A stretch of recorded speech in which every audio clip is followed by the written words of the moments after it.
सभी को नमस्कार। चर्चा करते हैं व्याकरण के नेक्स्ट पार्ट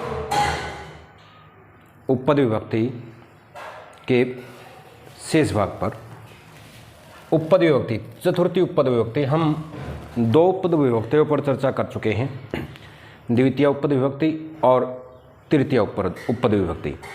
द्वितीय में प्रयुक्त होने वाले शब्द हैं उभितय, अभितय, प्रीतय, सर्वतय, सम्या, निक्षा, हा, धिक आदि शब्द हैं जिनका प्रयोग हम द्वितीय उपपद विभक्ति में करते हैं। उसी प्रकार तृतीय उपपद विभक्ति में प्रयुक्त होने वाले शब्द हैं सह, साकम, सार्धम, अलम, सम, सदृश, तुल्य, प्रतीयते और अंग विकारी जो शब्द हैं उनके योग में तृतीय उपपद विभक्ति का प्रयोग करते हैं।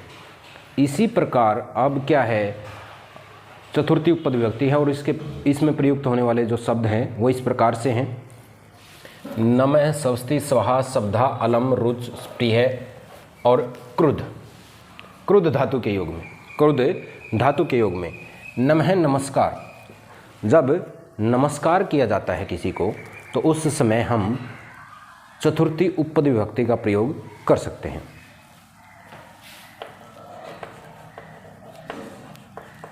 अध्यापक को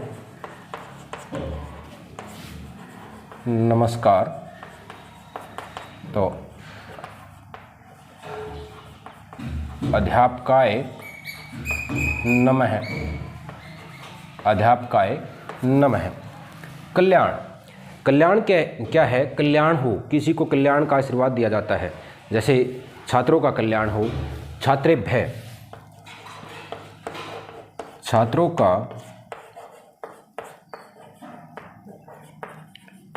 कल्याण हो तो लिखेंगे चतुर्थी बहुवचन, क्योंकि बहुवचन का है। छात्रेभ्य स्वस्ति, छात्रेभ्य स्वस्ति। स्वाहा, स्वाहा क्या होता है? देवताओं को हवन आदि में आहुति देना, वो क्या होता है? स्वाहा। जब आहुति डाली जाती है तो स्वाहा बोला जाता है साथ में, तो वही है, ये वही शब्द है। जैसे इंद्राय स्वाहा, अग्निय स्वाहा, इंद्राय स्वाहा, शिवाय स्वाहा, तो हम लिखेंगे इंद्र को आहुति, इंद्र देव को आहुति, तो लिखेंगे इंद्राय, इंद्राय स्वाहा। फिर नेक्स्ट क्या है? शब्दा, शब्दा। और ये आहुति क्या है? पितरों को आहुति है, पितरों को जब दी जाती है। पितृभ्य स्वाहा, पितृभ्य स्वाहा बोल सकते हैं इसको। शब्दा, पितरों को आहुति, पितरों को आहुति। पितृभ्य बहुवचन में ही होगा, पितृभ्य शब्दा, पितृभ्य शब्दा। अलम, पर्याप्त, काफ़ी, काफ़ी है, यह मेरे लिए काफ़ी है। तो अलम मल्लो मल्लाय, यह पहलवान उस पहलवान के लिए पर्याप्त है। अलम भीमो दुर्योधनाय, कि भीम दुर्योधन के लिए पर्याप्त है। अलम मल्लो मल्लाय लिख सकते हैं, अलम मल्लो मल्लाय। यह पहलवान उस पहलवान के लिए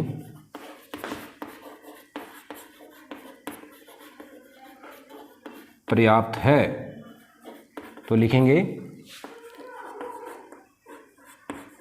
अलम मल्लो, ये कर देंगे अलम मल्लो मल्लाय, अलम मल्लो मल्लाय।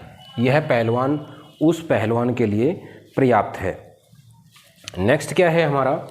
नेक्स्ट है रुच, अच्छा लगना। कि कोई चीज़ जब हमें अच्छी लगती है तो उस समय क्या होता है, रुच धातु का प्रयोग किया जाता है। तो बालक को दूध अच्छा लगता है।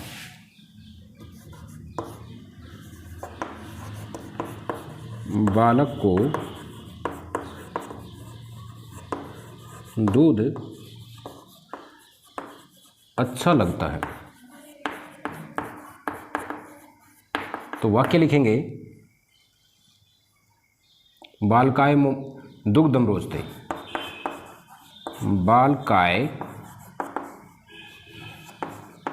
दुग्धम रोचते। स्पृह इच्छा करना। स्पृह क्या होता है? इच्छा करना, चाहना, इच्छा करना कि गरीब धन की इच्छा करता है। गरीब धन की इच्छा करता है। गरीब धन की इच्छा करता है। गरीब किसकी इच्छा करता है? धन की। तो गरीब क्या होता है? निर्धन। निर्धन किसकी इच्छा करता है? धन की। धनाय स्पृहयति। स्पृहयति।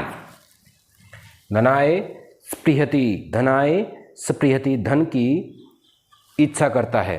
फिर है क्रुद्ध धातु। क्रुद्ध धातु के योग में भी चतुर्थी विभक्ति का प्रयोग किया जाता है। तो पिता पुत्र पर क्रोध करता है। क्रोध करता है। पिता पुत्राय क्रोधयति। पिता पुत्राय क्रुधयति। पिता पुत्र पर क्रोध करता। ये क्या है आपके? ये चतुर्थी उपपद विभक्ति में प्रयुक्त होने वाले कुछ शब्द हैं और इन वाक्य में इनका प्रयोग होने पर हम कारक चिन्हों को ध्यान में न रखकर इस उपपद विभक्ति का प्रयोग करेंगे। चाहे किसी भी कारक का चिन्ह क्यों न हो, उसको नहीं देखेंगे। हमने प्रयोग करना है चतुर्थी उपपद विभक्ति का। आगे है पंचमी उपपद विभक्ति। आगे चर्चा करते हैं पंचमी उपपद विभक्ति पर। अन्य, रीते और आरात। अन्य का अर्थ क्या है? दूसरा या भिन्न। भिन्न, दूसरा या भिन्न। अन्य क्या होगा? दूसरा या भिन्न। राम से दूसरा कौन रक्षक है? राम से दूसरा कौन रक्षक है? तो राम से रामात। रामात अन्य कै रक्षक है। कौन? कै रक्षक है हो जाएगा। रीते, रीते होता है के बिना। रीते क्या होता है? के बिना। के बिना। ज्ञानात रीते न सुखम। ज्ञानात रीते न सुखम। आरात, आरात क्या होता है? यह होता है पास या दूर। पास या दूर। गांव के पास नदी बहती है।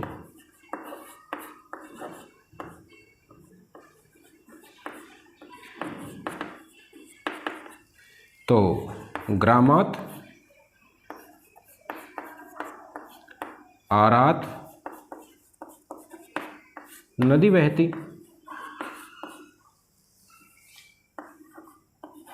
नदी बहती रहेगा।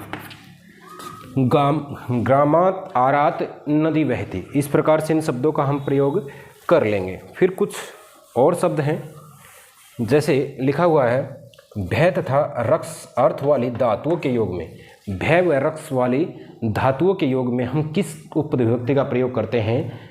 पंचमी उपपद विभक्ति का। जहाँ पर किसी से भय हो या किसी की रक्षा की जाती है वहाँ पर पंचमी उपपद विभक्ति का। वह शेर से डरता है, वह शेर से डरता है। से सिंहात बिभेति, बिभेति, सिंहात बिभेति। और राजा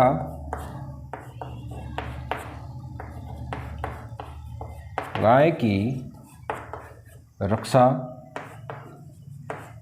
करता है। राजा गाय की रक्षा करता है, इसमें क्या होगा? किससे रक्षा करता है? शेर से। गाय की शेर से रक्षा करता है। तो नृपः, नृपः धेनुम सिंहात, सिंहात रक्षति। नृपः धेनुम सिंहात रक्षति रहेगा। फिर क्या है? जिसमें नियम पूर्वक विद्या पढ़ी जाती है, जिससे नियम पूर्वक विद्या पढ़ी जाती है। किससे नियम पूर्वक विद्या पढ़ते हैं हम अध्यापक से नियम पूर्वक, हम अध्यापक से नियम पूर्वक विद्या पढ़ते हैं। वह अध्यापक से विद्याधन करता है, वह अध्यापक से पढ़ता है, वह अध्यापक से पढ़ता है। से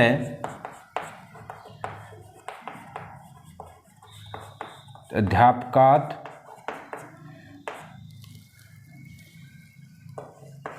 पढ़ते, अध्यापक से पढ़ता है। जिससे नियम पूर्वक विद्याधन की जाती है उसमें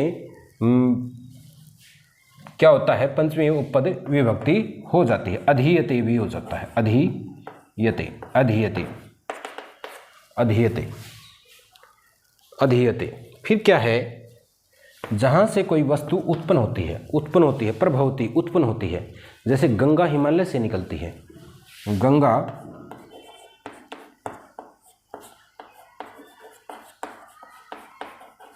हिमालय से निकलती है, गंगा हिमालय से निकलती है।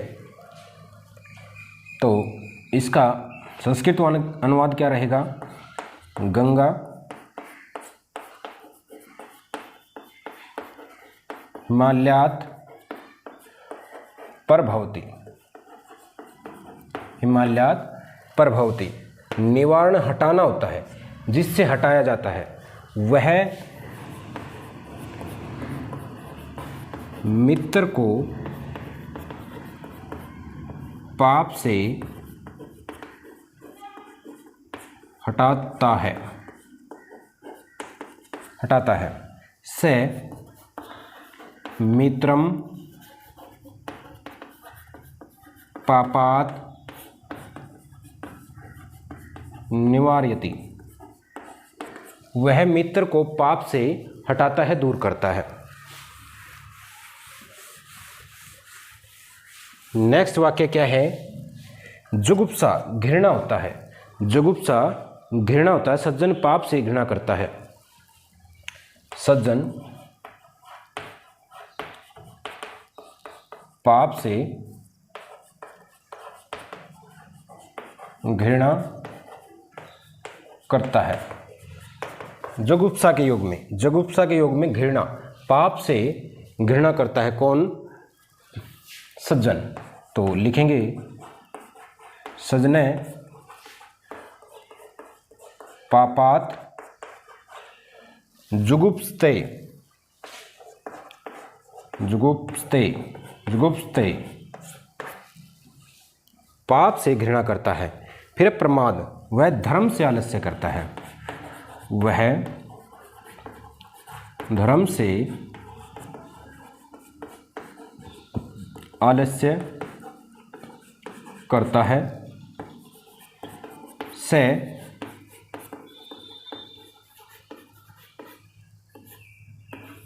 धर्मात्, सधर्मात् प्रमादति,